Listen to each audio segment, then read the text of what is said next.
Muy buenas noches para todos y todas. Les damos una cordial bienvenida al Centro de Formación y Acción Social Fray Gabriel Gutiérrez Ramírez y la Escuela de la Caridad del Secretariado Nacional de Pastoral Social Cáritas Colombiana. Bienvenidos a su diplomado del ABC del Pensamiento Social de la Iglesia. En esta tarde tenemos un invitado muy especial. Vamos a cerrar nuestro diplomado, las clases de este diplomado a través de una conferencia sobre los nuevos mínimos de reconciliación y paz.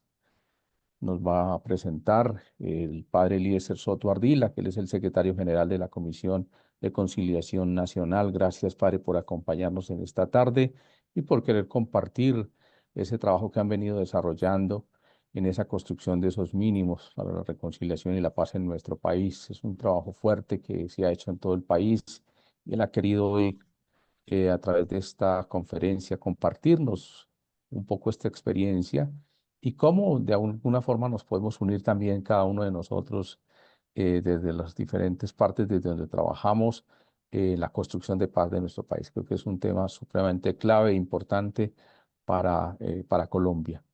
Bienvenido, padre. Aló. Ahí lo Ah, escuchamos. sí, espérame que perdí como la, no sé por qué se me fue dame un segundo, pero ¿ustedes me oyen? Sí, perfectamente. Ahí lo Ah, estamos ya, escuchando es que a todo. mí me atropella la tecnología. Tranquilo. Buenas tardes a todas y a todos. Creo que ya nos habíamos visto en un anterior tema. Me imagino que con la mayoría de ustedes o con algunos de ustedes eh, vamos a mirar eh, una propuesta que la Iglesia Católica Colombiana a través de la Conferencia Episcopal, desde la Comisión de Conciliación, viene presentando desde el 2012. Este tema de los mínimos no es nuevo. Cuando nace la Comisión de Conciliación Nacional con Monseñor Pedro Rubiano en el noventa y tantos, eh, se habla del Gran Acuerdo Nacional por la Paz. Esa invitación que ha hecho el presidente Petro, pues ya la Iglesia la ha venido haciendo desde muchos años.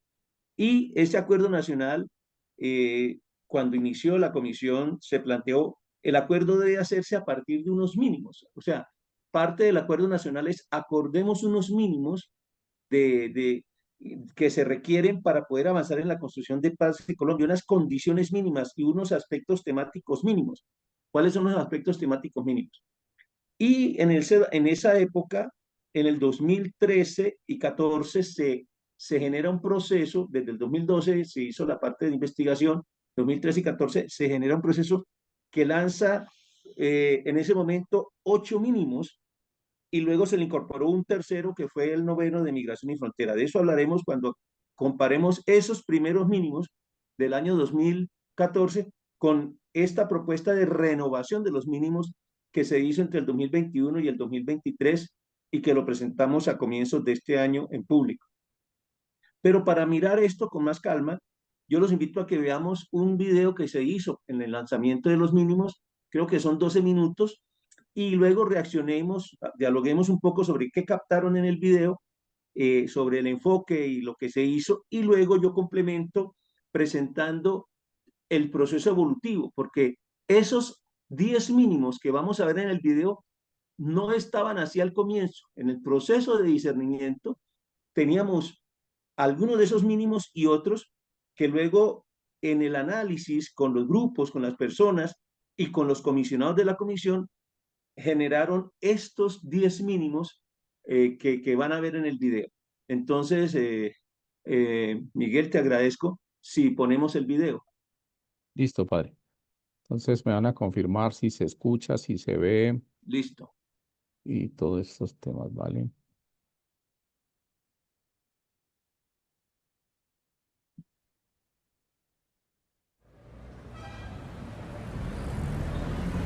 ¿Se ve y se escucha?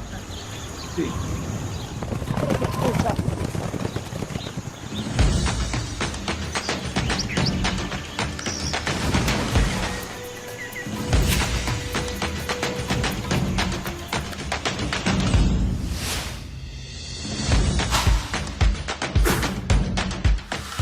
10 años después de la publicación de los primeros mínimos de reconciliación y paz, la Iglesia Católica Colombiana, a través de la Comisión de Conciliación Nacional, identificó la necesidad de iniciar un proceso de renovación de los mínimos, considerando las dinámicas y problemáticas cambiantes de la sociedad que configuran una nueva forma de leer el conflicto armado en el país.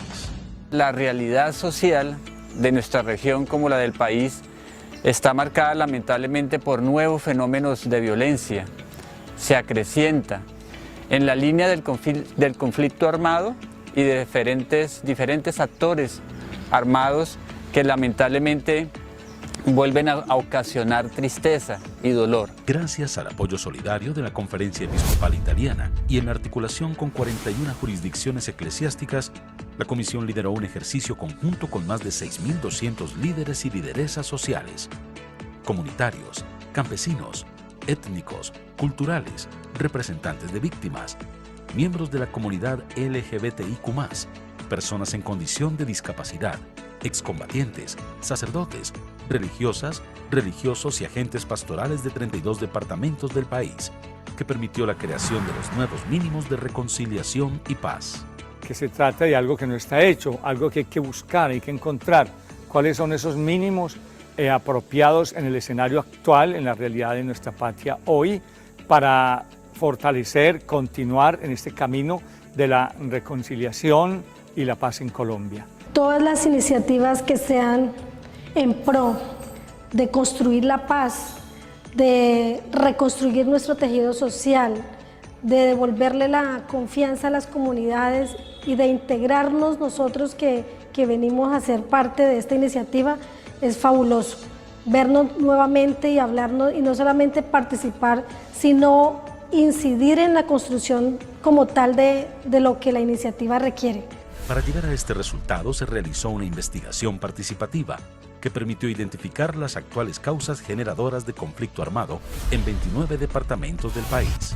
A partir de los hallazgos, entre 2021 y 2022, se desarrollaron 89 encuentros regionales en 30 departamentos del país, que posibilitaron establecer las líneas y los temas generales que fueron la base para la construcción y definición de los nuevos mínimos de reconciliación y paz. Primero nos permite construir unas ideas, posteriormente pasarlas a construir un país, pero con una visión muy distinta, porque aquí venimos de diferentes lugares, de diferentes sectores, que finalmente tenemos una visión muy distinta. Y al estar en esos espacios nos permite conocer de ellos y nosotros también dar a conocer nuestra visión y finalmente construir una idea macro que nos incluya a todos. Enorgullece inmensamente que la Iglesia, nuestra Iglesia Católica, sin exclusivismos, sin partidismos, sin exclusión de las demás confesiones religiosas, abandere siempre el tema de la paz. Una de las principales demandas de las comunidades era que el resultado de su participación fuese socializado con ellos. Por esta razón, entre marzo de 2023 y marzo de 2024, se desarrollaron 32 encuentros de validación de los resultados nacionales y regionales. Y posterior a ellos, 32 encuentros con comunidades para fortalecer sus herramientas e incidencia política, 32 reuniones con medios de comunicación para sensibilizarlos frente al trabajo realizado por las comunidades y vincularlos al proceso de difusión y promoción de los resultados, y 32 reuniones con representantes de instituciones públicas para transmitir y posicionar temáticas y propuestas de solución relevantes para las comunidades.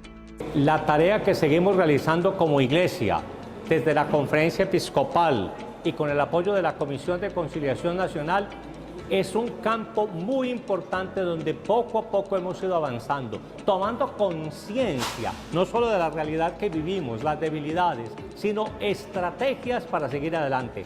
Los mínimos son un paso, un compromiso para poder que al identificar esas debilidades nos comprometamos a seguir adelante, centrándonos en el ser humano, en la familia, los jóvenes, los niños, y así propiciar espacios en el trabajo de la reconciliación y la paz. Los colombianos seguimos siendo conscientes de que está lejana, muy lejana. Cuando parece que eso es imposible, la Iglesia, con su autoridad moral, la Comisión de Conciliación, en nombre de la Iglesia, invita a todo el país a que pensara en qué es lo mínimo para lograr una Colombia reconciliada y en paz, independientemente de los actores de la guerra. No. Nosotros los colombianos, para nosotros que somos lo importante, ¿qué es lo mínimo para tener una Colombia reconciliada y en paz? Necesitamos entonces asumir una proyección de desarrollo humano integral que no se quede solamente en la superación de la pobreza, sino que incluya la lucha contra la inequidad y contra las exclusiones de sectores sociales y poblacionales, para no seguir hablando de una Colombia profunda versus una Colombia de enclave. Finalmente, este ejercicio priorizó 11 temáticas que conforman 10 nuevos mínimos nacionales, los cuales, en perspectiva de política pública, buscan ser una herramienta para construir reconciliación y paz en el país. Aunque cada una de las temáticas referidas es prioritaria y ninguna tiene mayor relevancia sobre las otras, las comunidades propusieron en primer lugar la vida.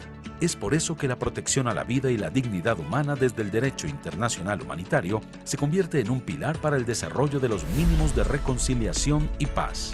Los nuevos mínimos son: cultura política, para la democracia y la cultura de paz para una solución real de los conflictos sociales. De que aquí en La Guajira se necesita el aporte a la educación y enlazar esa educación media con esa educación superior para que la cultura de la paz y de la convivencia sana sea realmente una realidad en nuestro territorio. Superación del problema de la corrupción, ineficiencia e ineficacia institucional. Primero que todo, esto tiene que mirar con unos compromisos reales y efectivos y de conciencia en esta reconciliación y paz que busca mejorar la calidad de vida de todos nosotros, ¿sí? En este sentido, es la responsabilidad y compromiso que se deben asumir los candidatos que van hacia la gobernación y alcaldía, porque es una responsabilidad para garantizar esos derechos y que sea efectivo y con plena garantía para todos. Superación del modelo económico extractivista por un modelo de economías diversas y autosostenibles. Descentralización de la administración pública y de los recursos para el desarrollo territorial, económico y social. Porque tomó la vista real de cada comunidad, tuvo en cuenta las problemáticas locales. No es como venir y yo pienso que esto es lo que hay aquí, yo pienso que esto es lo que hay allá, sino por el contrario. Desde los actores de cada territorio mirar esa realidad, esas problemáticas, esos recursos existentes en cada municipio, en cada comunidad, de cómo participar y poder cambiar y transformar. Renovación territorial para la economía, autonomía alimentaria y sostenibilidad agrícola, la conservación ambiental y el mejoramiento climático del país. Yo creo que una de las cosas que puede ayudar mucho a la paz y a la reconciliación, aparte de la opción personal, es un cambio de mirada de este país. Como dice en los acuerdos de paz, pensar en un desarrollo territorial. Superación de la pobreza multidimensional y de su impacto sobre las familias y las poblaciones más vulnerables. Le estamos viendo que de verdad debemos unirnos, crear una red grande de verdad para que nuestras comunidades indígenas hagan seguimiento, no le tengamos miedo de hablar ante las problemáticas de los gobernantes de turno, cambiar un sentido positivo a los jóvenes que hoy se quedan en el reemplazo pues, de nosotros los que ya estamos acá. Soluciona el problema de las economías ilícitas y el incremento de grupos armados organizados. Algunas disidencias o algunos que no quedaron muy conformes con estos acuerdos, entonces digamos que se han rearmado nuevamente y han empezado a tener presencia en los territorios. Seguridad humana para la protección de la vida, que incluye prioritariamente la erradicación del reclutamiento forzado de niños, niñas, adolescentes y jóvenes. Salud mental colectiva, para la superación de los traumas de la violencia sociopolítica, el conflicto armado y la pandemia del COVID-19 en Colombia. Acceso a información mediática veraz, contextualizada, despolitizada y objetiva. No podemos dedicarnos individualmente a este trabajo de la reconciliación y la paz. Estamos llamados a la comunión misionera dentro de la Iglesia. de tal manera que podamos fortalecernos en la comunión para servirle mejor a nuestras regiones en nombre del Evangelio, en nombre de Jesucristo el Señor. Pero a la vez es necesario que articulemos con entidades nacionales e internacionales, organismos que están trabajando también con distintas motivaciones para que Colombia vaya avanzando en ese camino de reconciliación y paz. Articulemos como iglesia y articulemos desde la iglesia con toda la sociedad en Colombia y fuera de nuestro país. Les agradezco a ustedes por estar congregados, les agradezco por todo el trabajo que han realizado y ponemos en manos de Jesús nuestro Señor, el Príncipe de la Paz, que nos invita a la bienaventuranza por la paz, para que no desfallezcamos en esta tarea y que la Comisión de Conciliación Nacional continúe apoyando estos senderos de reconciliación y paz. A pesar de que estos resultados no habían sido publicados oficialmente, gracias al proceso de socialización con medios, estructuras y liderazgos, se promovió el posicionamiento de las temáticas priorizadas por las comunidades en los mínimos nacionales y regionales, para que fueran consideradas en los planes de desarrollo que se construyeron en cada uno de los territorios, posterior a las elecciones de circunscripciones departamentales y municipales. Sin embargo, el proceso debe continuar. Hay un señor con su celular leyendo y yo ya bajo a abrirle. Ya bajo.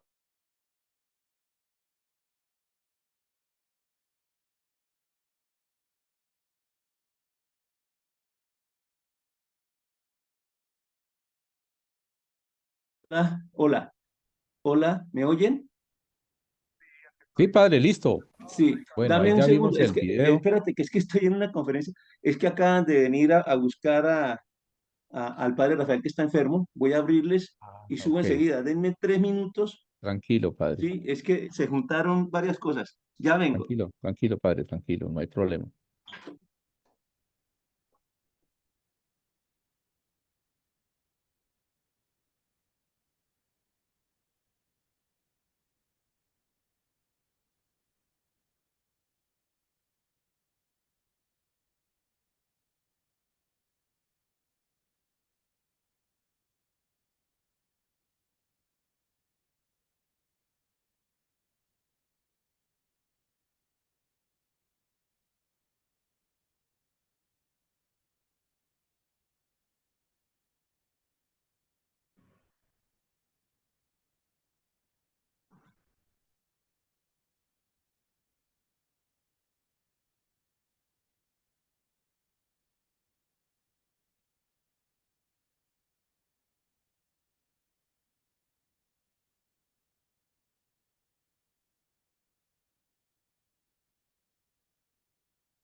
Una iglesia en búsqueda de la comunidad, una iglesia que quiere conocer de cerca la problemática que se vive en el territorio colombiano.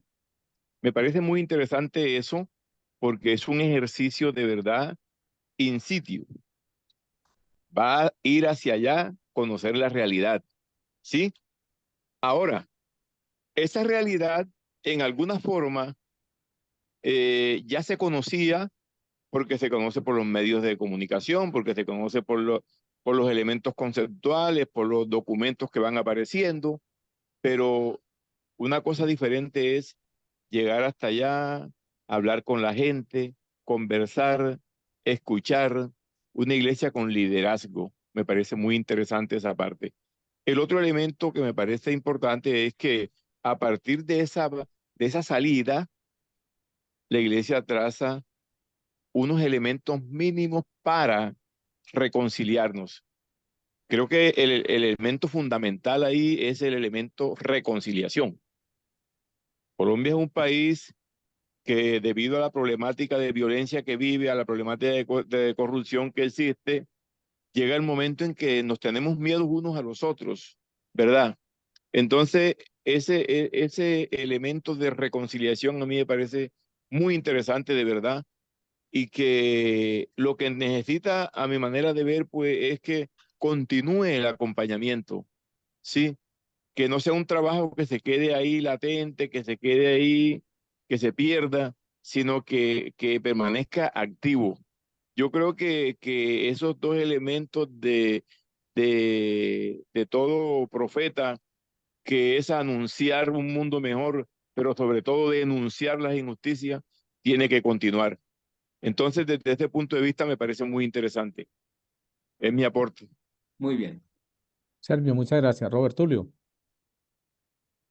Sí, buenas noches. No, yo viendo el comparativo, me parece importantísimo, es una adición de dos mínimos importantes que se dan después del tema de la pandemia, que son la problemática de la salud mental, que hoy es una problemática muy grande en nuestro país y sobre todo que está muy reflejada y con mucha incidencia en nuestra niñez.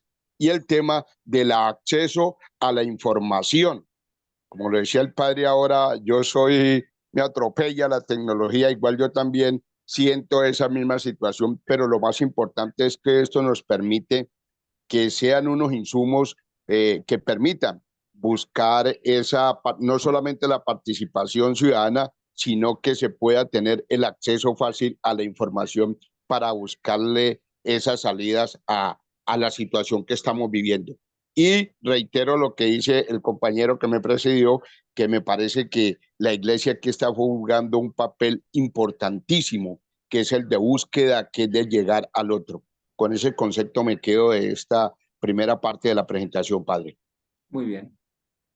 Unas dos intervenciones más y seguimos y luego damos la palabra de nuevo. Freddy. Buenas tardes, muchas gracias. Gracias ante todo por la invitación. Pues no hago parte del diplomado, pero me invitaron a ser parte como del conversatorio.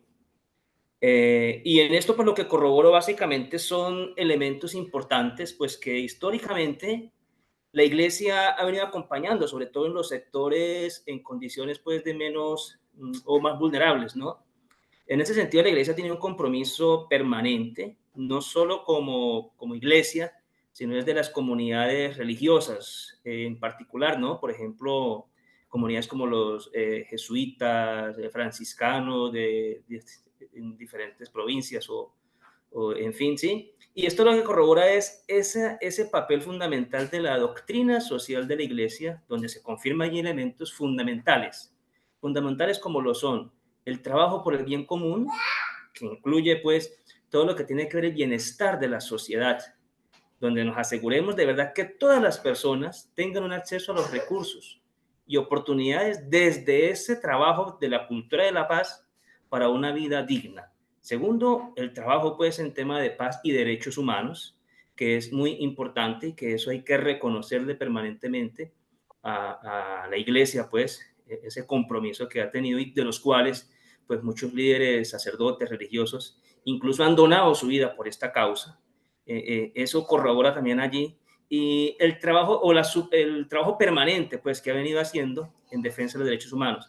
Y como punto clave pues la participación, fomentar esta participación activa y responsable de todos los miembros de la sociedad, como dijo el padre ahorita, ¿no? El padre Echeverry, creo que estaba allí en la entrevista en el video, no es que el uno es de un grupo, el otro, sino cómo todos podemos empezar a contribuir, poner este granito de arena para el proceso de paz. Y eso es con todos, donde podamos entrar en esta vida política, económica, social, política y de paz, ¿sí? Muchas gracias. Muy bien. Escucharíamos una última intervención, seguimos y luego intervienen los demás, ¿sí? ¿Alguien más va a intervenir o alguien más va a compartir? Arturo, gracias. Bueno, a mí me parece muy importante. Esto nos muestra que el rol que la Iglesia ha jugado en la construcción de la paz siempre ha sido fundamental, no solamente en la paz de Colombia, sino también en la paz del mundo. Porque cuando tuvimos la posibilidad de hacer el trabajo en el Cineforo, vimos cómo el Papa Juan XXIII también jugó un papel importante en la construcción de la paz mundial, y la Iglesia continúa en esa línea. A mí me llamó mucho la atención el tema de la descentralización administrativa, porque nos permite la autonomía territorial.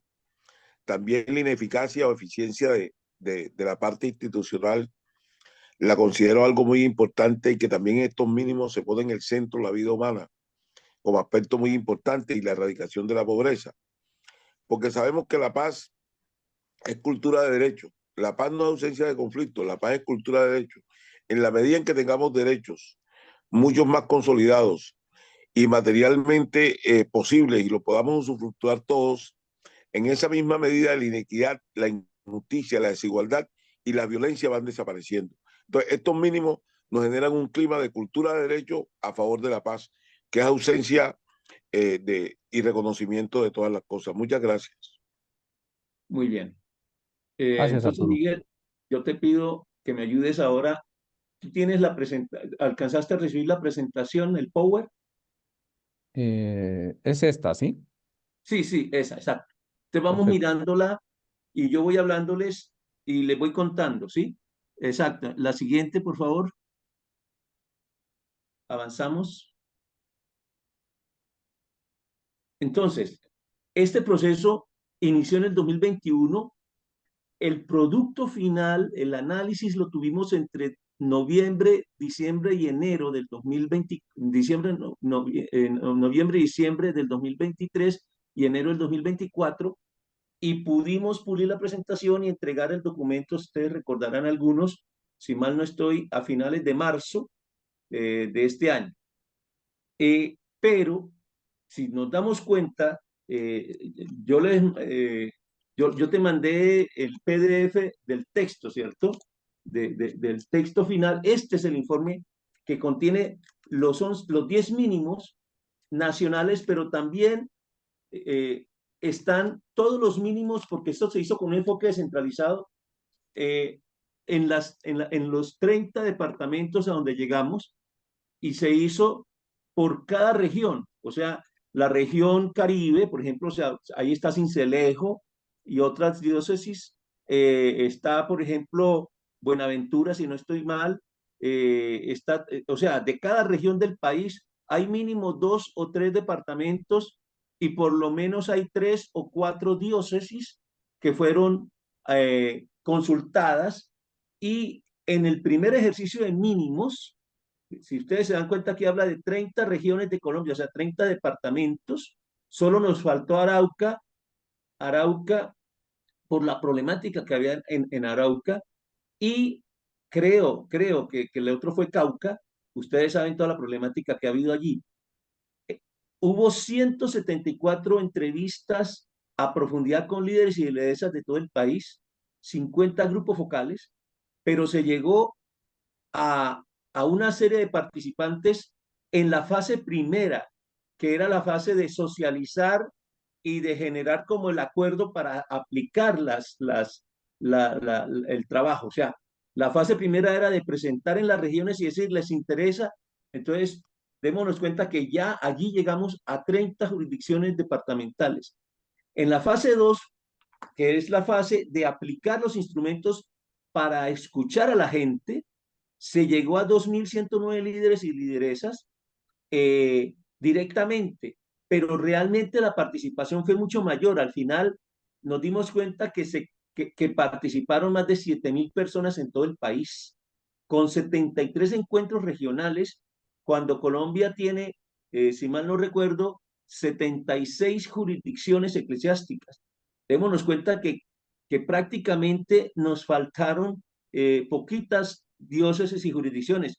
Fueron, creo que 47 jurisdicciones eclesiásticas, más de la mitad, pero en esos momentos participaban, por ejemplo, se hizo uno en Barrancabermeja, pero participó Magangué por la cercanía de San Pablo Bolívar, etcétera, etcétera.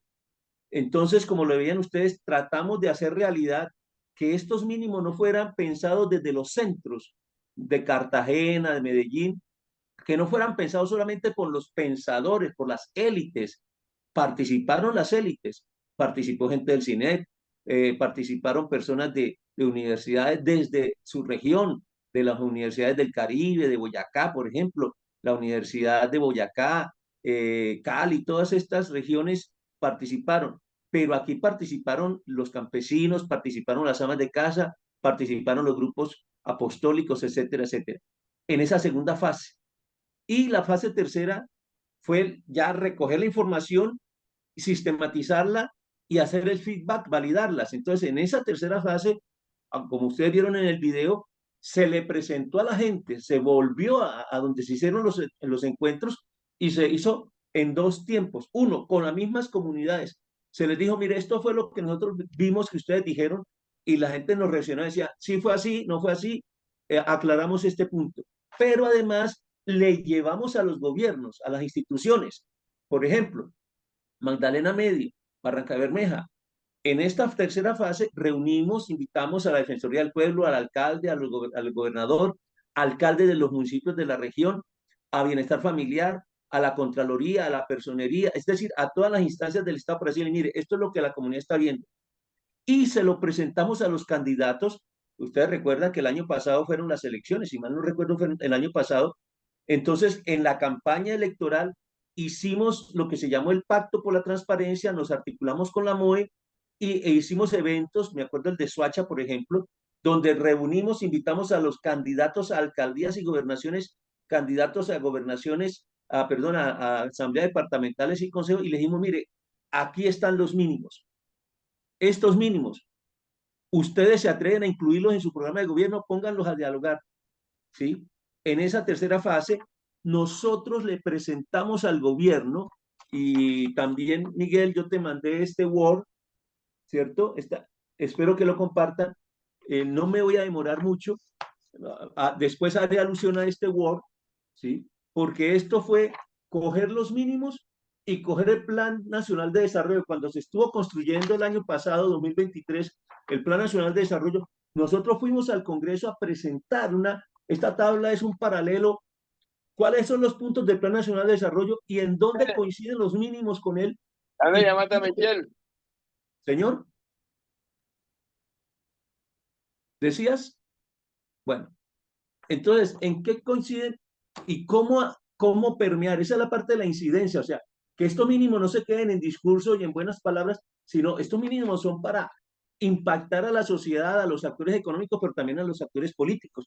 Y hoy estamos trabajando los planes de desarrollo municipales y en algunas regiones donde se han apropiado los mínimos, los han llevado a los consejos territoriales de planeación en la construcción de los planes municipales y departamentales de desarrollo. Sigamos en la siguiente. Bueno, esto es todas las regiones, como ven ustedes, lo que yo decía, en rojo está Arauca y Cauca. Fueron los dos únicos departamentos y en los demás están dónde se hizo. Ismina Chocó, Espinal, Ibagué Tolima, Yopal Casanare, Ipiales Nariño, Mocoa Putumayo, Armenia Quindío, Neiva Huila, San José del Guaviare, Inírida, Riohacha, Cincelejo, apartado Ocaña Norte, Santander, Barranca Bermeja, Cartagena, Duitama, Boyacá, etcétera. O sea, no nos quedamos en las capitales solamente.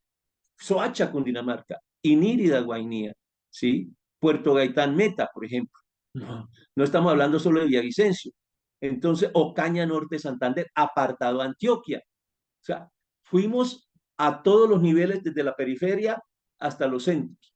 Esto es importante para darle ese carácter de que refleje la realidad del pueblo y del país. Y por eso fueron 3 encuentros por región. ¿Sí? Avancemos. Perdón. Entonces, miren esto curioso. Como este es un proceso de construcción, nosotros cuando hicimos la primera lectura, ¿sí? Veíamos, fíjense ustedes que hay una diferencia pequeña con relación a lo que vieron en el video. Aquí, por ejemplo, no se ve, si ustedes se fijan, aquí no se ve el tema de medios de comunicación. Aquí no se ve los temas psicológicos y del COVID, ¿sí?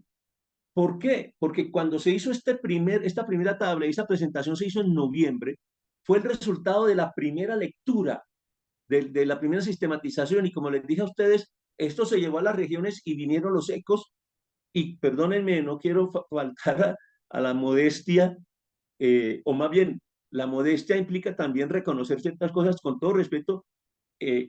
Mi fuerte es la sociología política Y al mirar esto, lo que ellos plantearon, las comunidades, y lo que el equipo planteó de esto, yo les decía, mire, ojo con esto, incluso el tema de política y cultura de paz. Entonces, hablábamos de la cultura política para la paz y la democracia. Y les dije, mire, el tema de los niños y la infancia, eso hay que integrarlo al derecho fundamental y sagrado a la vida, ¿cierto? Y a la justicia efectiva, oportuna, con alternativas restaurativas. ¿Por qué? Porque todo esto son temas de justicia y de seguridad integral, de derechos integrales. Entonces hicimos un ajuste a estos mínimos. Hicimos un ajuste a estos mínimos y salieron entonces los que vieron en el video. Y entonces, Miguel, si quieres, avancemos. Entonces, fíjate, perdona, déjale uno. El uno, perdón, regresa al uno. Fíjate que presupuesto humanitario, o sea, no es un mínimo. Este es un supuesto. Esto está por encima, esta es la línea roja. Ojo con lo que voy a decir. Los mínimos se plantean para la paz y la reconciliación. Los mínimos es para pensando en superar el conflicto y avanzar al posconflicto. Porque cuando planteamos los mínimos de reconciliación, a veces seguimos pensando en seguir en guerra, como que sigamos matándonos, pero reconciliémonos. No, los mínimos es, tenemos que superar, tenemos que acabar la guerra, aunque los conflictos sociales sigan. Alguno de ustedes lo dijo, siempre habrán conflictos. El problema es cómo los abordamos matándonos unos a otros. Dejemos de matarnos, dejémonos de buscar la guerra para solucionar los conflictos sociales y busquemos caminos de solución de los conflictos sociales desde procesos de confrontación social, política, ¿cierto? Y no procesos de disputa a muerte. Entonces, el presupuesto humanitario es el derecho internacional humanitario, es la protección de la vida. Mientras desescalamos el conflicto y apagamos el incendio, tenemos que seguir atendiendo a las víctimas y tenemos que seguir previniendo que el conflicto impida avanzar hacia la construcción de paz. Por eso esto que era el número uno, en el video y en el documento definitivo, que aquí tengo una síntesis, en este documento ya aparece como 0, porque este no es un mínimo para la construcción de paz, este es un mínimo para mantener la dignidad humana en medio del conflicto. Los mínimos están en función de construcción de paz, de posconflicto. El derecho internacional humanitario es para el conflicto. Entonces, pero no podemos avanzar a un posconflicto si no humanizamos el conflicto, si no desescalamos el conflicto. Por eso esto que aparece como 1 se convierte en 0. Sigamos el siguiente. Entonces, el que es el número 2 se convirtió en el número 1.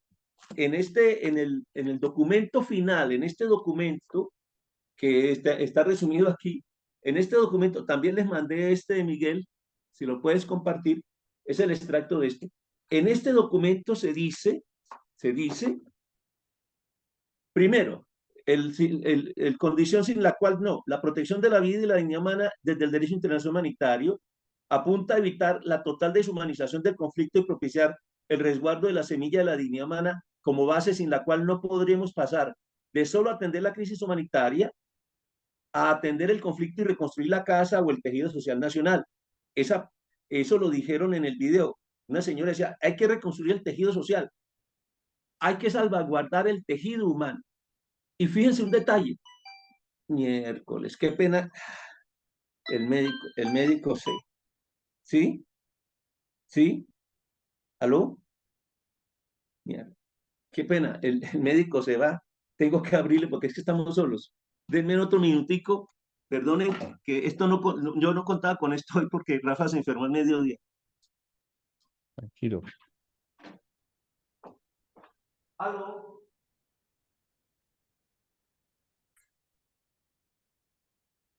Que el que estaba como número 2 se convierte en el primer S, la cultura política para la democracia y cultura de paz para una solución real de los conflictos sociales. Aquí hay que mirar dos cosas. Por ejemplo, ¿cómo es posible que en Colombia, y yo recuerdo cuando yo era joven, hace ya añitos, por allá en el 85, sí, en el 85, llegó a San Vicente de Chucurí un señor llamado Horacio Serpa Uribe. En esa época creo que era el procurador general. Yo estaba apoyo recién ordenado, vicario parroquial en San Vicente de Chucurí, una zona rural tremenda. Y llegó con él otro señor llamado Aristides Andrade, que era diputado de la Asamblea Departamental de Santander, y un abogado jovencito, bueno, se me pasó el nombre. Y llegaron a San Vicente como defensor del pueblo, perdón, como procurador general, una reunión donde en el salón parroquial, porque era la sala más grande que había en San Vicente de Chucurí, además del teatro. Entonces, es más, era más tan grande como un teatro. Ahí tuvimos tiempo de conversar con ellos y luego me invitaron a tomarme un café y se sentaron, no Horacio, porque Horacio iba estaba más arriba y no se untaba de la carpintería política. Estaban haciendo alusión a que Horacio se iba a lanzar a la Cámara de Representantes, después fue el senador, Horacio Serpa, fue ministro de Samper, acuérdense que fue ministro del Interior o de Gobierno, y uno escuchaba decir, se reunieron con los concejales de X partido y decía, bueno, entonces, si nosotros ganamos el consejo, entonces, como te dicen, nos partimos la marrana de ta. O sea, y bueno, ustedes saben que los proyectos hay que ponerle el 10% más, ¿no? Una cosa que ya se institucionalizó. Usted sabe que los sobrecostos, eso que se habla hoy de Obedrex, eso que se habla hoy de que el metro de Bogotá, ¿por qué no se puede hacer un metro subterráneo? Yo veía un artículo del metro de Lima y decía, con lo que se hizo una línea de metro de Lima, se hicieron 2 líneas del metro de Santiago de Chile. Con lo que se va a hacer el metro, lo que costó el metro de Medellín, que es elevado, costó una línea del metro de Santiago subterránea. Entonces, es la cultura que es la manera de entender y de hacer las cosas. No, ya en Colombia eso es normal, es normal, o sea, es norma cultural los desfases, la corrupción pública y todas estas cosas. Mientras no haya una cultura política y una cultura de democracia y una cultura de transparencia, puede llegar el que quiera al poder, la izquierda, la derecha, el centro. El problema es corrupción, el problema es cómo vemos, cómo entendemos el poder y el ejercicio del poder. ¿Sí? Hay corruptos de izquierda, de derecha, de centro, pero también hay demócratas de derecha, de izquierda y de centro. Un Álvaro Gómez Hurtado era un conservador demócrata y fue mártir de la democracia, por poner un ejemplo. Jorge Eliezer Gaitán, por el otro lado, por ejemplo. O sea, un Antanas Mockus, neoliberal como él solo, pero demócrata, ¿sí? Demócrata y transparente. Entonces, ¿cómo hacer para que la gente no venda el voto? ¿Cómo hacer para que la gente no? Porque hay un sometimiento económico, hay una cultura de que, bueno, nos tocó bailar con esta y es mejor el menos malo. ¿Por qué tenemos que decir que hay que votar por el menos malo cuando hay alternativas políticas? ¿Qué es que las maquinarias? ¿Por qué existen las maquinarias? ¿Por qué no podemos derrotar las maquinarias como otros pueblos han derrotado las maquinarias? Porque nos falta educación y cultura política, y eso es educación y cultura para la participación, por ejemplo. Educación y cultura política para leer los medios de comunicación, para hacer una lectura crítica de lo que nos dicen los medios y no tragar en fe. Avancemos. El siguiente es descentralización en serio, que aquí aparece como el tercer mínimo, ¿cierto? El tercer mínimo, y en el texto se llama descentralización de la administración pública y de los recursos para el desarrollo territorial, económico, social. Y aquí dice que la problemática apunta a que la centralización de la administración pública ha exacerbado las desigualdades económicas y sociales en Colombia, dejando los principales centros urbanos con la asignación de la mayor parte de los dineros estatales. Es que la descentralización no es solamente que Bogotá no sea el eje de todo, es que la descentralización es que Medellín deje de absorber todo lo que es la economía de Antioquia, que Bucaramanga deje de ser la que se absorbe todo lo que genera Santander. Es que la descentralización no es solamente que no todo se haga en Bogotá. Es más, el país no se decide en Bogotá. Las elecciones más estratégicas de Colombia son las que vienen al Congreso, a la Asamblea, a la Cámara de Representantes. Ya en este momento, las elecciones del año pasado, ¿qué dejaron? Dejaron montadas las maquinarias de la parapolítica y de la mafiocracia. En la costa, la ñeñe política, la gata volvió a recuperar sus hijos, sus descendientes.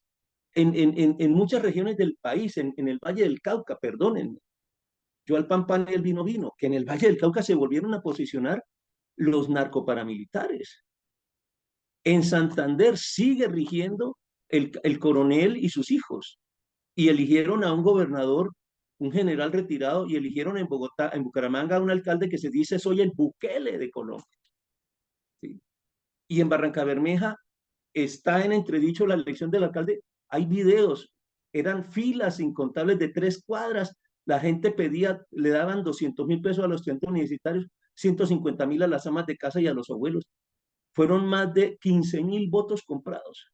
Multiplique 200.000 por 15.000, ¿cuántos millones de pesos? ¿Y saben quién fue el que promovió eso? Lo que dice el libro de la Costa Nostra. Unos señores de apellido Char. Barrancabermeja tiene el puerto multimodal. Barranquilla es la puerta de oro del puerto de Colombia. Sumen 1 más 1 da 3. Entonces, ese tema de la descentralización es un arma de doble filo. Es que la descentralización consiste en que en cada región hay centros de poder. La descentralización no es geográfica, la descentralización es romper los centros de poder y redistribuir el ingreso, pero también redistribuir el poder político, que no sean las 7, 8 o 10 familias gamonales de las regiones de Colombia, que se eligen y se hacen elegir en cuerpo ajeno cuando están procesados. Entonces, descentralización en serio, una revolución territorial en Colombia. Ahora, esto que le estoy diciendo no lo digo yo por mí. Cuando lean ustedes esto, se van a dar cuenta de que lo que yo estoy diciendo refleja lo que la gente dijo. Porque esto no es solamente lo que los obispos y nosotros como comisión decimos, esto es lo que el pueblo de Dios, los católicos de a pie, aportaron en el ejercicio que se hizo en los 30 departamentos, en las 47 jurisdicciones eclesiásticas, y ahí estuvieron los obispos de esas diócesis, agentes de pastoral, sacerdotes, religiosas y laicos, y luego se consultó a líderes campesinos, etcétera, etcétera. Avancemos en el siguiente mínimo. Una política de equidad social, acceso solidario a los servicios. Fíjense un tema, la equidad social. Hay en los mínimos anteriores hablaba de lucha contra la pobreza. Aquí nosotros hablamos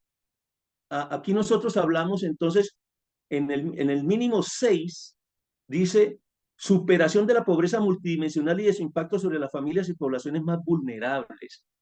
Pero es que la lucha contra la pobreza, y por eso yo lo decía en el video, acuérdense que en el video decía, no se trata solo de hablar de erradicar o luchar contra la pobreza, hay que construir la equidad, porque es que la pobreza no se soluciona con paliativos, con subsidios. Los gobiernos hablan de superación de la pobreza. Los gobiernos neoliberales hablan de un Estado subsidiario, porque es que para quienes sostentan el monopolio y el oligopolio de la riqueza, para ese 10% más rico que posee el 85% de la riqueza nacional, ¿cierto? Para ese 5% más rico que posee de ese 90% el 80% de la riqueza nacional. ¿Sí? Si mal no recuerdo, el 5% de los colombianos tienen el 90% de la tierra en Colombia. Por eso la reforma agraria es tan importante. Entonces, la lucha contra la pobreza tiene que ser una lucha por la equidad y la redistribución con un acceso solidario a los servicios fundamentales, empezando por el derecho a la educación y empezando por el derecho al trabajo. Por eso Labores Exercens de Juan Pablo II es importantísimo. Mi primera encíclica social fue la Rerum Novarum, era sobre el derecho de los trabajadores. Es que el trabajo es la raíz de la solución de los procesos sociales, porque el trabajo es el que genera el ingreso y es el que genera el acceso a los bienes, y entre esos bienes el acceso a la tierra y a los modos de producción, a los medios de producción.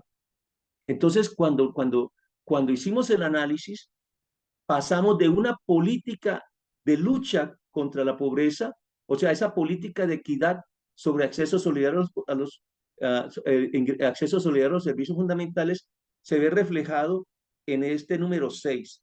La pobreza multidimensional afecta a las diversas regiones de Colombia y genera desigualdad de ingresos limitando el acceso a servicios básicos de calidad, salud, educación, alimentación, vivienda por parte de la población. Estrategia que propone implementar políticas para garantizar acceso equitativo a servicios públicos en las regiones, territorios. Miren los centros poblados.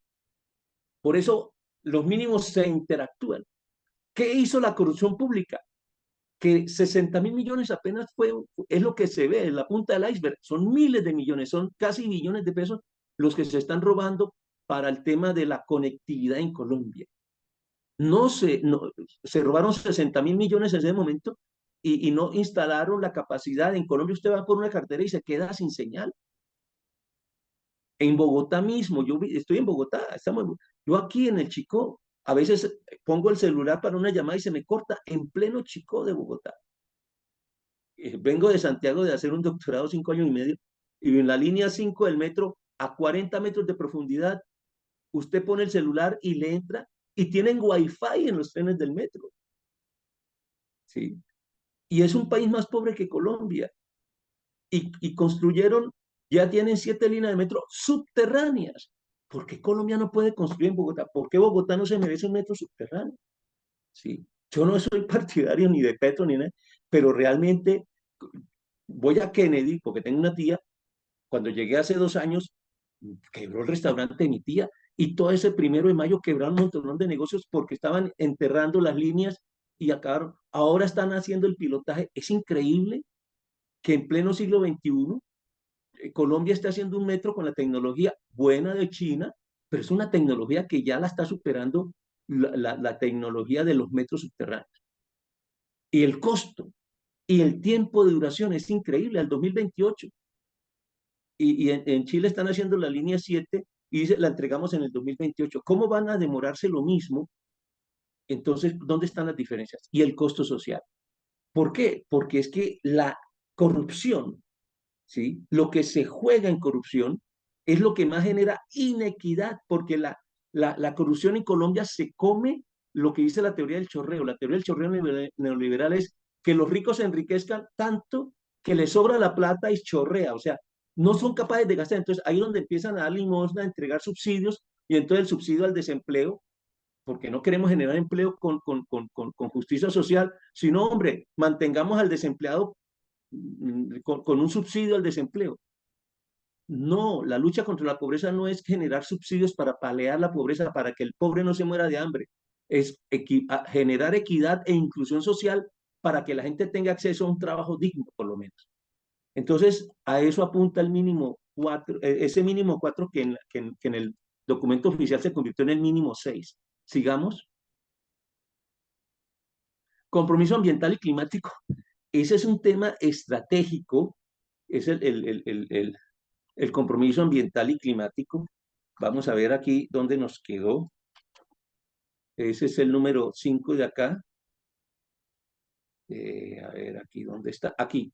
Renovación territorial para la equidad económica, autonomía alimentaria, agrícola, la conservación ambiental y el mejoramiento climático del país. Entonces, curiosamente, también es el 5. Pero fíjese que no es un compromiso ambiental y climático solamente para el futuro, sino que el compromiso ambiental y climático tiene que ver con la renovación territorial para la equidad económica. Recuperar el Amazonas y sacar la ganadería y la minería del Amazonas clandestina. Es increíble que sí, es cierto, había que vacunar contra la aftosa al ganado que llegó al Amazonas, pero vacunarlo y decir, sáquenlo de ahí, y no legitimemos y legalicemos ya lo que hay de sembrado. Los incendios forestales, quemamos el páramo, y entonces, no, como ya se quemó esa vaina, entonces abramos la tierra y saquemos el carbón o el níquel. Lo que se está haciendo en los páramos, por ejemplo. Lo que se está haciendo en el tapón del Darién, lo que se está haciendo en Bogotá. Los incendios de este año en Bogotá no son gratuitos. ¿Dónde se incendiaron? La montaña. ¿Para qué? Para construir grandes casas de campo para unos señores muy pobres, o construir cambuches y los famosos tierreros hacer su negocio aprovechándose de la necesidad de vivienda de los pobres. Entonces, todo va articulado. Ese compromiso ambiental tiene que ver con el modelo de desarrollo extractivista y con el modelo de desarrollo de enclave. Por eso la sostenibilidad agrícola, la conservación ambiental, y no poner a competir el campesino con el medio ambiente y con los indígenas, sino redistribuir incluso el territorio, la tierra, dándole respuesta a la vocación de la tierra. Sigamos. Compromiso social e institucional, el cuidado de lo público, la erradicación de la corrupción. Démonos cuenta dónde estaba, en el puesto 6, y resulta que para nosotros quedó en el puesto 2, porque la cultura de democracia y de paz está unido a la cultura de la corrupción o a la cultura de la transparencia. ¿Sí? A la cultura. De nada nos sirve un tipo con un discurso político y una educación política, pero acompañado de unos servidores que son corruptos. ¿Sí? Es el presente con la unidad de gestión de riesgos, por ejemplo. ¿Sí? Era lo que le pasaba al pobre Álvaro Gómez Hurtado, ¿sí? Álvaro Gómez Hurtado fue tan demócrata que no se oponía a la constituyente en el 91. Él decía, no hay que cambiar la constitución, hay que cumplir la del 86 porque no se ha cumplido. Lo derrotaron y dijo, listo, apoyo, y se convirtió en constituyente. Ese es un tipo con cultura política. ¿Sí? Ese es un tipo que fue a la constitución a debatir. ¿Sí? Pero hoy en Colombia, la reforma de la salud, la reforma de educación, la reforma ni siquiera se debate en el Congreso. Se levantan, se crea la famosa falta de quórum, y en Colombia no se debate. No hay cultura política. ¿Pero por qué? Porque hay intereses corruptos que dicen no nos conviene que se desmonten las EPS. Bueno, pero es necesario cambiarlas, pero no cambiemos nada por el momento para que no las desmonten y que la gente se siga muriendo. Lo que está pasando hoy en la salud no empezó hace 2 años, es el resultado de un proceso de decadencia que ya se estaba dando. Y seguimos con el siguiente. El siguiente, justicia efectiva, oportuna y alternativas restaurativas. Resulta que los nuevos mínimos nuestros, en el S7 corresponde, en el texto, cuando ustedes lo miren, al 8, al 8. Seguridad humana para la protección de la vida, que incluye prioritariamente la erradicación del reclutamiento forzado de niños, niñas, adolescentes y jóvenes. O sea, este 8 recoge el 7, el 8 y el 9 de esta presentación. Entonces, leamos el 7, el 8 y el 9. Justicia efectiva, oportuna y alternativas restaurativas y de reparación integral. El 8, Miguel. El siguiente, por favor. Pacto por el derecho fundamental y sagrado a la vida y política de seguridad humana integral. Fíjese, seguridad humana para la protección de la vida, que incluye prioritariamente la erradicación del reclutamiento forzado de niños, niñas y adolescentes y jóvenes. Y el 9, perspectiva de familia, implementación de la participación, protección de la niñez, la juventud, la madre y los abuelos. Entonces, fíjense que estos 3 mínimos, nosotros volvimos y los recogimos en un solo mínimo, porque eso es lo que en algún gobierno se llamó seguridad integral. No puede haber seguridad si no hay acceso a la justicia y a una justicia oportuna.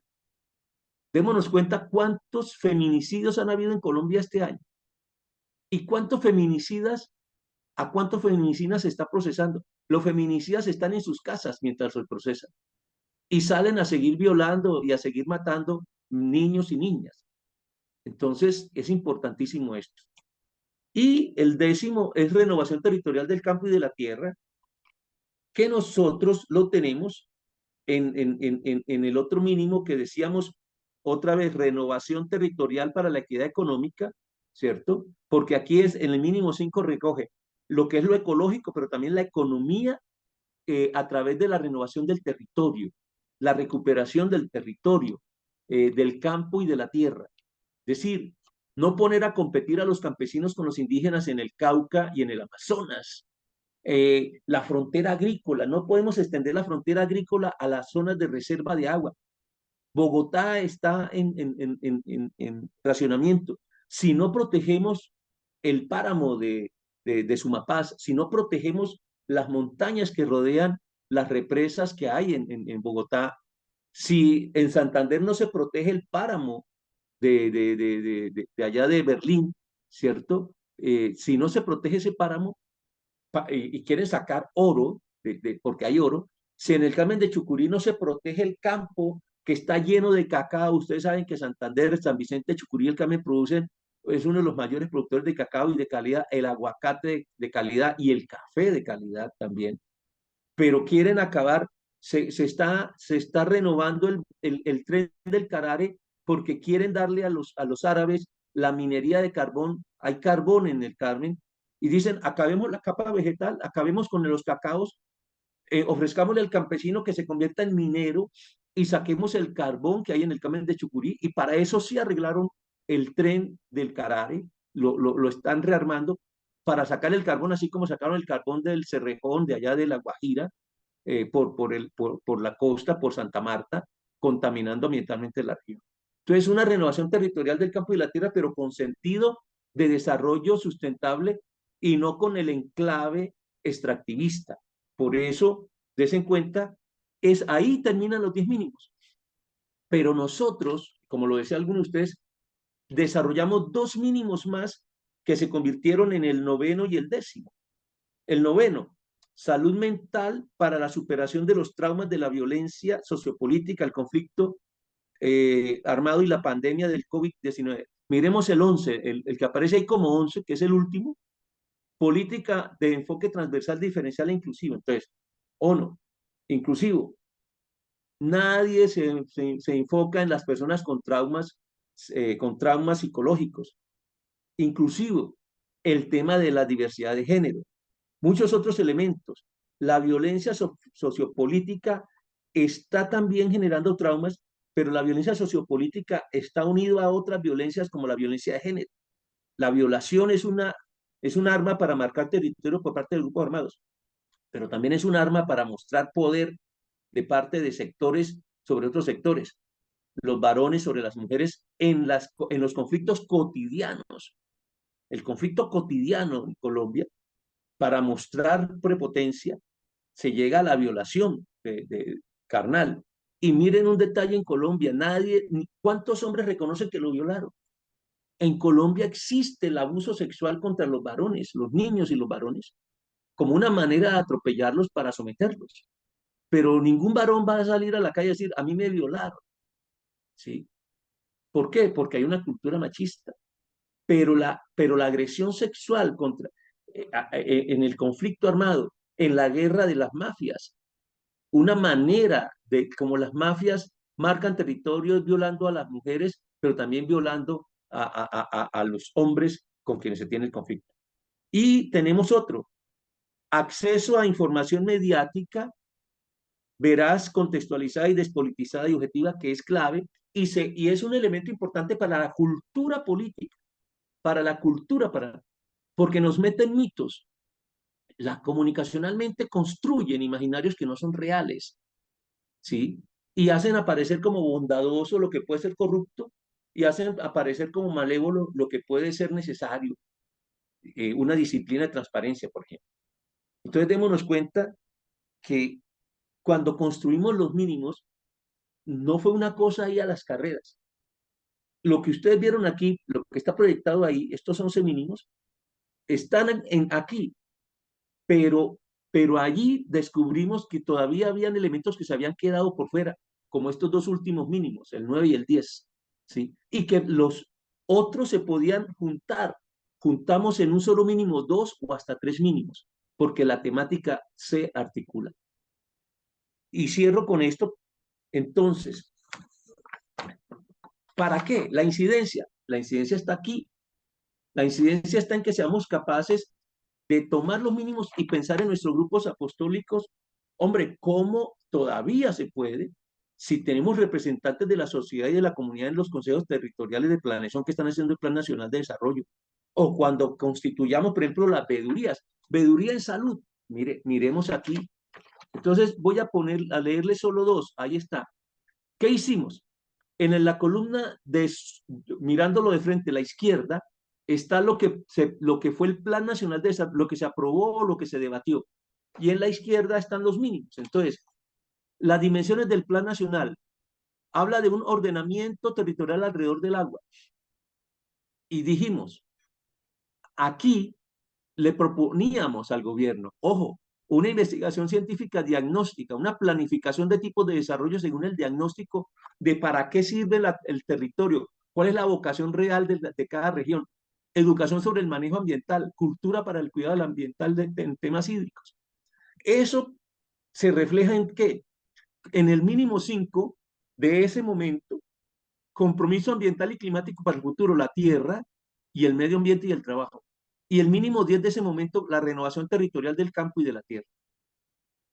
El número 2, el ítem 2 del Plan Nacional de Desarrollo de Seguridad Humana y Justicia Social.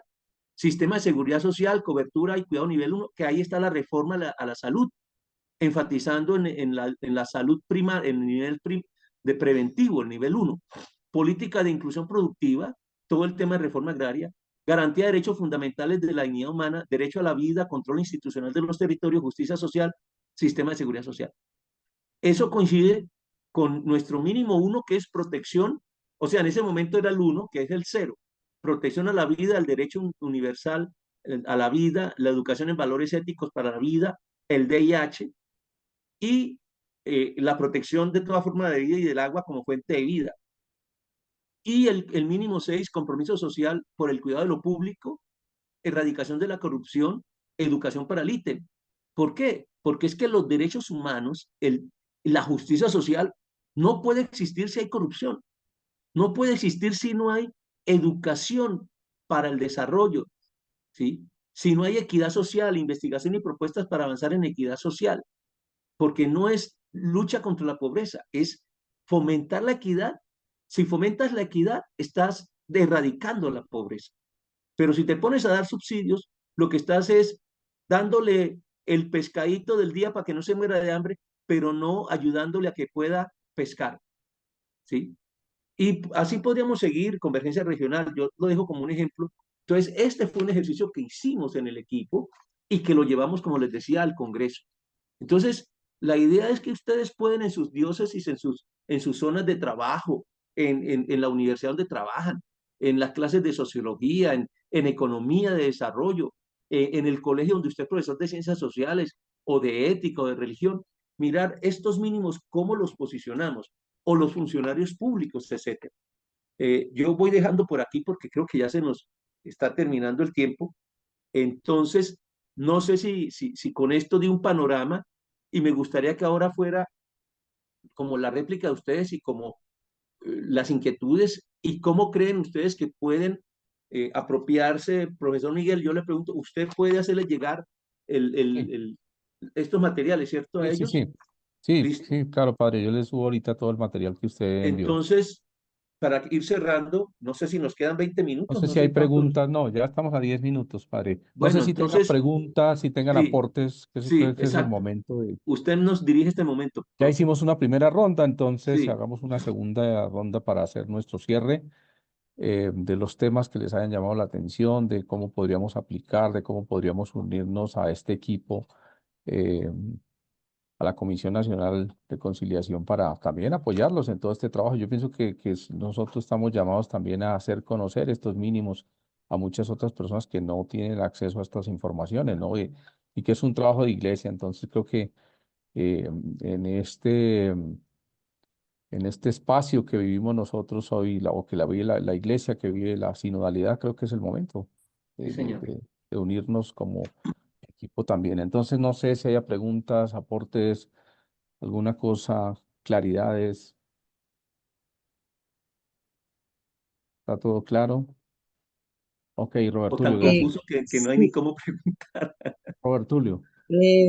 Profesor Miguel, yo quería decir que pues también Sor esto es María. como un reto, sí, como un reto para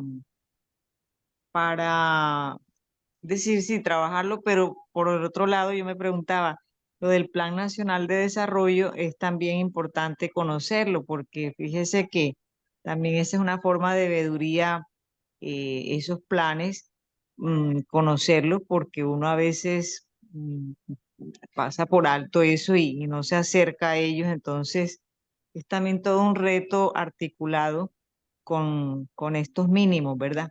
Ante todo también ver cuáles son los ejes articuladores de ese Plan Nacional de Desarrollo. Claro que sí, Perdona, y hermano. descubrir cuáles son los vacíos también, ¿sí? Hacer una lectura crítica del plan, reconociendo las coincidencias favorables, pero también iluminando con los mínimos lo que podría mejorarse en línea de ese plan. O descubrir lo que nos quedó corto a la iglesia, porque el plan puede tener aportes que nos iluminan estos mínimos. Es una simbiosis, ¿no? Una alimentación mutua. Sí, sí, exacto, una simbiosis de ambos. Sí, señora. Robert Tulio. No, yo le quiero es preguntar al padre Eliezer, excelente presentación, muy interesante, y lo que observa uno son 10, 12 años en la construcción de estos mínimos. ¿Qué tanto hemos avanzado en el tiempo de proyección de buscarle una solución, unas alternativas de salidas a estas problemáticas sociales que tenemos en nuestro país? Yo creo que se ha avanzado, es curioso, o sea, es raro, o sea, la sociedad parece lo que llamamos las procesiones momposinas, ¿no? Que dos pasos adelante y uno para atrás, ¿no? Avanzamos en unas cosas, pero a la vez como que retrocedemos en otras, ¿sí? Entonces, es la dialéctica, la historia, la espiral, ¿no? Vamos progresando, pero a la vez vivimos como procesos de regresión y volvemos a avanzar. Entonces, primero, hemos avanzado en una iglesia, y alguno de ustedes lo dijo, en salida, ¿sí? Hemos avanzado en una iglesia en que la construcción ya no se hace solo desde los que piensan. Incluso los obispos ya lo dicen, mire, escuchemos qué nos dice la academia, escuchemos a estos y a aquellos. Entonces, es una iglesia en salida, pero también es una iglesia receptiva. Es una iglesia que entiende que la iglesia, los católicos, los cristianos, no somos los únicos que estamos pensando la realidad del país. Este trabajo también lo hemos hecho articulándolo y lo hemos puesto a dialogar con el Consejo Mundial de Iglesias, con los menonitas, con los metodistas, con los anglicanos, con los luteranos, etcétera, e incluso con las comunidades indígenas y sus visiones o cosmovisiones ancestrales, etcétera, etcétera. Hemos avanzado en eso. Pero también tenemos aquello que dice que es un monstruo grande, solo le pido a Dios que la guerra no me sea indiferente, pero cuando habla de es un monstruo grande es las mafias y los que viven de la guerra que están saboteando el proceso de paz. El cese al fuego lo están saboteando, las mesas de diálogo las están saboteando. Entonces, esta propuesta de mínimo, cuando decimos hay que avanzar en transparencia, hermano, un gesto de que estamos avanzando en cultura es que ya se denuncia y se reconoce la corrupción. Esta corrupción que vemos hoy existe desde hace siglos, pero hoy por lo menos ya hay conciencia. Hoy ya se habla de que hay más de 70 feminicidios en Bogotá. Eso existía desde antes, eran peores, habían más feminicidios, pero nadie los visibilizaba, nadie hablaba de ellos. O sea, el tomar conciencia de lo que está mal ya es un avance. Lo que hay que luchar ahora es cómo contrarrestar eso. Y sí ha disminuido. Miren lo que pasa con el cese al fuego, es lo irónico. Yo estoy acompañando el cese al fuego con el Estado Mayor Central de la FARC y el gobierno cometió un error al levantar el cese al fuego en el Cauca. Mire cómo está el Cauca. Y hoy dicen, mire que el cese al fuego no sé. No, es que lo que pasa es que en el Cauca es donde no hay cese al fuego. Donde se levantó el cese al fuego se ha recrudecido la violencia y el maltrato al campesinado. En el norte de Santander, donde hay cese al fuego, el Estado Mayor Central de la FARC está trabajando de la mano con el gobierno en la erradicación, no en la erradicación de los cultivos de coca, sino en la erradicación de la economía de la coca, buscando alternativas. Y ya esos campesinos cocaleros que se quebraron porque la coca tiene ahora están avanzando en no erradicar, sino no sembrar más y empezar a buscar otras alternativas económicas, mientras que el Cauca la lucha es todavía por el narcotráfico. Entonces, ¿en qué hemos avanzado? Hemos avanzado en ir reconociendo que la vía del conflicto está agotada. Les cuento estas infidencias porque ya son públicas.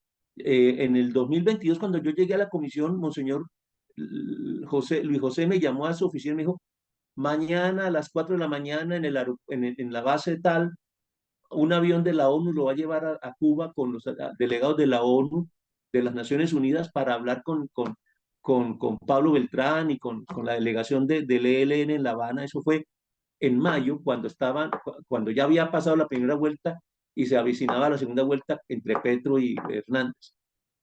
¿A qué? Hay que aclimatar el proceso de paz. Y cuando nos encontramos con Pablo Beltrán, dicen, nosotros sabemos que la guerra no la ganamos, pero también el gobierno tiene que saber que el Estado no nos va a derrotar militarmente. Si seguimos en guerra, es un desangre al pueblo. Reconocemos que nuestros cuadros jóvenes han perdido el horizonte político que nosotros tenemos. Y no queremos entregarle el relevo a una generación que se va a entregar al narcotráfico y que está desvirtuando la bandera de la justicia social. Por eso queremos una negociación en serio, pero que lleve a cambios de justicia social. Y cuando ponen a Héctor Fabio y me dicen, Elías, es que empiezan los diálogos con las FARC, le toca a usted atender a la FARC y que Héctor Fabio siga con el ELN. Y me reúno yo, nos reunimos con la ONU, con la MAP-OEA, con la Oficina del Alto Comisionado, con Danilo Rueda en ese momento, con los del grupo de Mordisco allá en el Yarí. Y el saludo fue exactamente el mismo de Pablo Beltrán. Nosotros sabemos que la guerra no la vamos a ganar, pero tampoco nos van a derrotar. Esto es un desangre. Nosotros somos conscientes de que hay que acabar con la guerra, pero no queremos decir, aquí está el fusil y aquí no pasó nada después de 50 años de lucha. Aquí tenemos que construir paz con justicia social. Porque los que murieron combatiendo por un país distinto. Y nosotros no vamos a entregar las armas, aquí no pasó nada. Entonces, esos son avances. Todo el mundo duda del ELN porque el ELN lleva 50 años, perdónenme la expresión santanderiana, mamándole gallo en los procesos de diálogo. Se sientan y después se levantan. Pero si ustedes se dan cuenta en este proceso, se está tomando en serio. Y estos muchachos del Estado Mayor Central, ¿qué decían ellos? Es que el proceso de paz lo construyeron las élites, Timochenko, las cabezas de las FARC, pero a nosotros que éramos los mandos medios y a la base, no nos tuvieron en cuenta, por eso nos abrimos, las disidencias que se abrieron, ¿sí? No las de Márquez, sino las verdaderas disidencias. Y nosotros queremos que nos escuchen.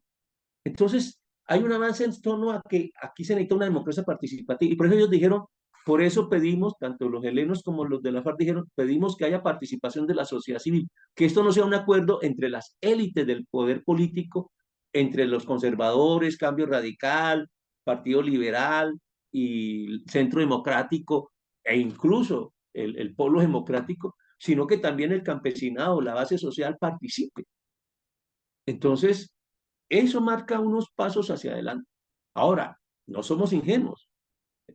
Ellos no van a dar nada gratis, ¿sí? Entonces, aquí se necesita un proceso de diálogo y están dadas unos mínimos. Pero hay un problema, el hándicap. El problema vuelve y por eso los mínimos. El problema son estos puntos: cultura social, educación política, capacidad de diálogo, superar el inmediatismo. Eligieron a Petro muchos pensando que el 7 de agosto se posicionaba Petro y el 8 de agosto ya estaba arreglado los problemas del país de un bandazo. No tenemos sentido no hemos crecido en el sentido de transición, de proceso.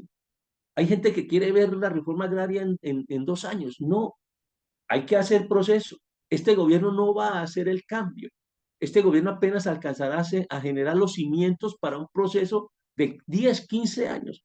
Se necesitarán 2 o 3 periodos presidenciales y de Congreso, 2 o 3 periodos de legislatura en serio para construir propuestas serias.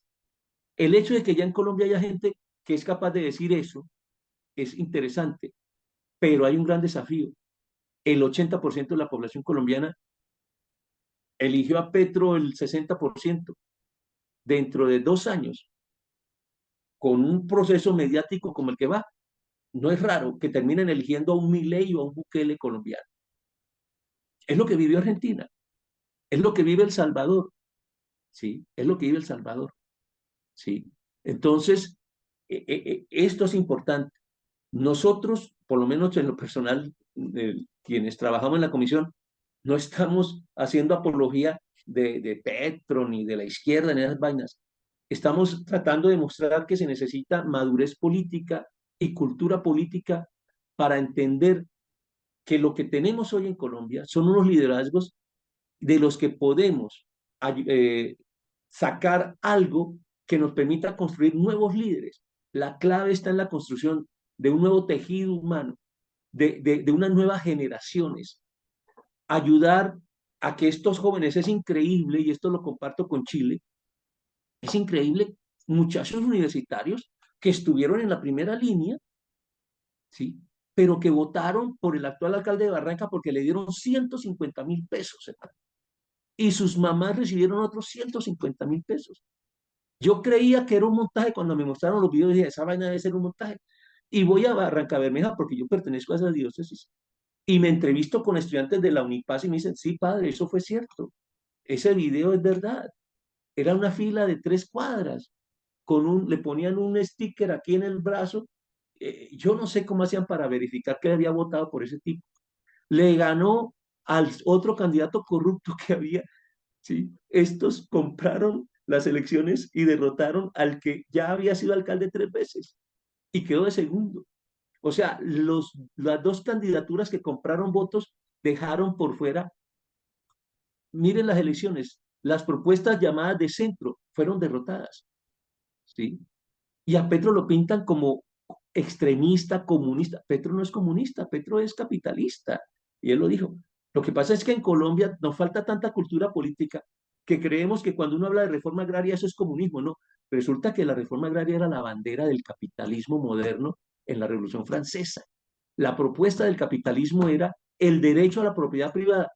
Reforma agraria es que no fuera el rey el monopolista de la tierra, sino que los ciudadanos tenían derecho a comprar una hectárea de tierra.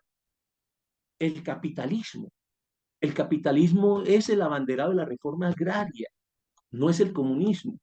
Y cuando en Colombia se habla de reforma agraria, uno dice, eso es comunismo, no, eso es capitalismo. ¿Para acabar con qué? Con el feudalismo del monopolio de la tierra en manos del señor feudal o de los feudales. Entonces, dense en cuenta cómo tenemos que ir madurando y creciendo en cultura política, en cultura de desarrollo, en cultura económica, ¿sí? Pero yo creo que a medida que vamos avanzando, que en la iglesia ya tenemos sacerdotes, religiosos, laicos que entienden esto y entienden que hablar de justicia social no me vuelve un cura comunista o un cura rojo o un cura marxista. Que nosotros en nuestro discurso nunca citamos ni a Marx, ni a Engels, ni a Lenin, ¿no? Citamos la doctrina social de la iglesia. Es que la justicia social no fue un discurso de Marx. La justicia social viene desde antes, ¿sí? Desde Tomás Moro, desde Campanella, desde Jesús, desde el Evangelio. Se habla de la justicia. Santiago, el salario que le has quitado a tu obrero clama al cielo. La Biblia en el Antiguo Testamento, que no te acuestes sin haberle pagado el salario a tu empleado. Es justicia social. El problema es que, como nos falta tanta cultura, le hemos entregado el cristianismo por su maniqueísmo, ese enfoque maniqueo del evangelio, de que lo espiritual es lo único, le dejamos ese componente social a las ideologías, a las 2 extremas, a la extrema del capitalismo consumista y a la extrema de un marxismo ateo, por ejemplo. Pero es que hablar de justicia social es el legado del evangelio de Cristo. Nosotros no necesitamos a Marx para sostener el mensaje del evangelio que es justicia social. Y cierro con eso. Cuando yo tenía 15 años, en el seminario menor, leí un folletico venezolano que se llamaba Controversia, una revista de jóvenes, y decía, ¿Cristo o Marx? Y decía el libro, optar por Cristo es superar a Marx. Si yo tengo a Cristo, ¿para qué Marx? Si yo tengo el evangelio, ¿para qué el marxismo? Ahora, un buen marxista y un marxista coherente puede tener un compromiso de transformación social más cercana al compromiso del evangelio y que el compromiso de muchos cristianos con la justicia social. El problema es, como decíamos, señor Sagasti, cuando hablábamos en Barranca que hay mucho protestantismo porque los gringos construyeron Barranca por el petróleo. Decía, el problema en América Latina es que comparan a un mal católico con un buen protestante. Y entonces, y con esto termino, cuando yo iba a tanquear en Barranca por allá en el 80 y tantos que llegué, pregunté, porque venía de San Vicente de Chucurí, ¿dónde puedo tanquear el carro en una estación seria y decente que no me vendan gasolina? Acuérdense del cartel de la gasolina robada o gasolina mezclada, o me decían, vaya donde don Julano, es que como él es evangélico, él sí tiene la medida justa y la gasolina completa. ¿Y los católicos qué? ¿Sí me hago entender? Entonces, ese es el tema, ¿sí? Ese es el tema. Qué triste que le cedimos el discurso de la justicia social al marxismo. Es que el discurso de la justicia social no es marxismo, es evangelio de Cristo, ¿sí? Yo cierro por ahí espero haberme hecho entender y que esto pues nos sirva a todos. Vale, muchísimas gracias por habernos compartido esa experiencia, todo ese trabajo que se adelanta desde la Comisión Nacional de Conciliación. Eh, mm, ya estamos cerrando porque ya me pasamos 10 minutos. No sé, Arturo, si tiene algo, porque ya estamos en el cierre. No, Miguel, felicitar al padre. Excelente. Qué aprendizaje, qué mensaje tan bueno y qué claridad para ubicarnos en el centro de lo que debemos hacer. Excelente lo del padre. Mis felicitaciones. Gracias. Arturo, muchas gracias. Bueno, muchas gracias también y felicitaciones también a los estudiantes por haber estado esta noche, a los invitados que estuvieron acompañándonos en esta noche también. Qué bueno que nos unamos también a la Comisión Nacional de Conciliación en todo ese trabajo tan hermoso que hace de construcción de paz y que ojalá también seamos unos multiplicadores de esos mínimos. Yo les voy a compartir los materiales y ojalá ustedes puedan hacer una réplica, ojalá si necesitan ayuda, pues sencillamente golpean puertas y seguramente que el padre Eliezer y todo su equipo estará dispuesto a ayudarles, porque este es un trabajo que vale la pena que lo sigamos multiplicando, que vale la pena que lo sigamos haciendo, conociendo a muchos colombianos que a veces piensan que la iglesia no ha hecho nada en construcción de paz. Sí, entonces eso es importante, que a veces nos tildan de que estamos ahí para la foto, pero ¿dónde está el trabajo de ustedes, no? Entonces creo que el trabajo es muy, muy grande y se ha hecho, y creo que, como lo decía el padre Eliezer, el mismo gobierno ha tomado ejemplo a la iglesia y siempre con la presencia de ellos allí como mediadores, eso es muy importante en todos estos procesos de paz y de reconciliación en nuestro país. Padre, de verdad, muchísimas gracias a usted, a todo su equipo por a colaborarnos en este diplomado de la ABC del Pensamiento Social de la Iglesia y creo que cerramos con broche de oro. Hoy había que cerrar con broche de oro y fue un buen cierre de nuestro diplomado de la ABC del Pensamiento Social de la Iglesia. Invitar a nuestros estudiantes para que el jueves estemos haciendo la socialización de esas iniciativas. Por favor, deben enviarlas al correo centrofrgabriel @franciscanos.org.co. A ellas deben enviar la presentación. Recuerden que siempre en la primera diapositiva va a aparecer el nombre de todos los participantes, de las personas que hacen parte de los equipos, de los grupos. Y bueno, quedo a la espera el jueves muy, muy temprano, por favor, 6:30 para que podamos ser puntuales. Ya están los dos investigadores por parte de la Universidad de San Buenaventura que los van a escuchar y eso es importante porque son profesores, investigadores de las facultades allí de la universidad y que van a tener la posibilidad de escucharlos, pero también de darles alguna retroalimentación sobre el ejercicio que ustedes vienen haciendo. Hasta ahora he recibido Miguel, solamente dos grupos. Entonces, por favor, importante que las personas que no han hecho llegar nada, pues lo hagan llegar mañana, por favor. Gracias. Miguel, Arturo. agradecerle al padre cualquier cosa con mi hermano, el apoyo al padre Rafa. Dame 5 minutos. Yo bajo ahora, dame 5 minutos que estoy en un tema. Ya, tranquilo, padre, que ya estamos cerrando. Si quiere, puede. Ya, debe estar Sí, pendiente. pero mira, antes, yo quiero decir una bobada, pero que no es tan bobada. En 1990, Monseñor Sarasti, mi obispo de esa época, un indista, me dice: Eliezer, usted trabaja mucho en lo social, yo quiero que se forme en doctrina social, se vaya a Ailá desde Chile a estudiar, pero antes quiero que trates de homologar la teología en la San Buenaventura de Bogotá. Y alcancé a llegar a la Universidad de San Buenaventura, alcancé a mirar el plan de estudios, pero lamentablemente en mi diócesis el conflicto era tan fuerte que no pude estudiar en la San Buenaventura. Me tocó llegar a Chile directamente y homologar todo en Chile, porque me tocó retardar 2 años el viaje y atender en el Magdalena Medio la conflictividad. Pero miren lo que es la vida. Hoy estamos interactuando y hay una identidad y un aprecio nuestro en Barranca Bermeja por el testimonio de los franciscanos. Parte de la comunidad de ustedes franciscana estuvo en mi diócesis muchos años, una de las líneas de la comunidad franciscana, acompañando una zona dura del conflicto. Entonces yo quería también hacer ese reconocimiento a la labor de la familia franciscana, a la labor de la Universidad de San Buenaventura, que en Colombia no tiene mucho bombo como otras universidades de comunidades religiosas, pero que yo creo que la labor que ustedes están haciendo, este diplomado, es muy importante y yo también quiero hacerles ese reconocimiento a la familia franciscana. Padre Eliezer, muchísimas gracias. De verdad que sí, claro que sí, seguimos en esa preocupación. El provincial, en este momento, Fray Alirio Urbina, está muy, muy preocupado por que formemos a mucha gente en la doctrina social de la iglesia, que es realmente lo que decía el padre Eliezer, es muy cierto. Hay mucha ignorancia y finalmente por eso es que a veces nos meten los dedos a la boca. Perdonen la expresión un poco muy coloquial, pero es precisamente por eso. Y creo que es muy importante que sigamos formándonos en la cultura política. Ya tuvimos la primera versión de un diplomado que se llamó Fe y Política y ya les estaré contando cuándo viene la segunda versión de nuestro diplomado Fe y Política, porque vamos a seguir profundizando en este tema. Me toca despedirme porque me están Padre, esperando para llevar al padre tranquilo. al hospital. Ok, Nos vemos cualquier entonces. cosa, padre, Felicidades. nos Sí, está señor. informando cómo sigue el Muy padre bien. Rafa. Muy Muchas bien. gracias. A Gracias a todos les ustedes. deseamos una feliz noche noche, para un todos. feliz descanso. Y entonces nos veremos el jueves. Muy puntuales, por favor, muy puntuales para que Bueno, podamos disfrutar el ejercicio.